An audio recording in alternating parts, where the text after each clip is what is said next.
কুমিল্লা ইলিয়টগঞ্জে মহাসড়কে ১৫ কেজি গাঁজাসহ ২ নারী আটক করেন ইলিয়টগঞ্জ হাইওয়ে পুলিশ।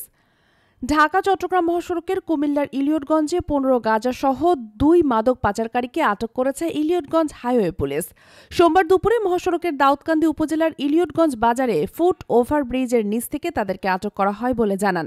তাদের কাছ থেকে গাঁজার প্যাকেট সহ ৪টি ব্যাগ উদ্ধার করে পুলিশ।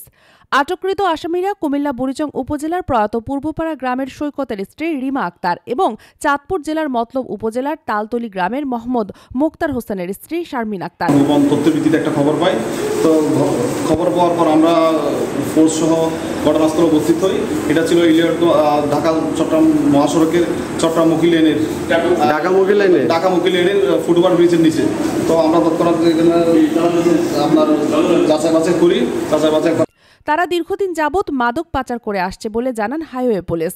তারা ইলিয়টগঞ্জ বাস স্টেশনে পৌঁছে অন্য বাসের অপেক্ষায় দাঁড়িয়ে থাকা অবস্থায় গোপন সংবাদের ভিত্তিতে তাদেরকে আটক করে পুলিশ এবং তাদের ব্যাগ তল্লাশি করে ১৫ কেজি গাঁজা উদ্ধার করেন Elliotganj highway police. Cumilla crime বার্তাকে এ বিষয়ে নিশ্চিত করেন অফিসার ইনচার্জ নুরুল ইসলাম। জানা যায়, মাদক কারবারিদের বিরুদ্ধে দাউদকান্দি থানায় একটি মাদক মামলা দায়ের করেন ইলিয়টগঞ্জ হাইওয়ে পুলিশের সার্জেন্ট মোহাম্মদ শাহাদাত হোসেন। মোহাম্মদ আবু মুসা, কুমিল্লা ক্রাইম বার্তা।